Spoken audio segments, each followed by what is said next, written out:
અલે આઢુ અલે મારી વાત તો સાંભળો. અરે હાલ હાલ હાલ એક સેકન્ડ થયો છે કે હું તૈયાર થઈને માં હાહુ ના ગેલ દઉં અચાનક હું મકોડો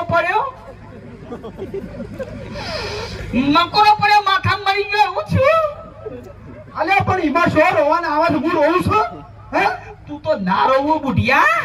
અલે મને સેવો રાખતો પોસ હાડું પછી હું એનો હાડું. અલે આઢુ એ આઢુ પછી પેલો કાઢવાનો છે જવાનું છે આઢુ. તમે શું રોરો કરો છો? હવે હું કંકોરો કાઢવાનો છું ને બધોય કાઢી મેલે ઉપર હવે તું કાઢી મેલે. હાલો પછી મોડું થઈ જાય તો બધું. મારા હાહુ તો હાહુ હતો. એ નહીં ઉપરથી નેસો આવે જોઈ રહ્યા છો તે. દરો બેટ રમવા માંડ્યા ઉપર. અલે આ કરવાની વાત છે ને જોજો.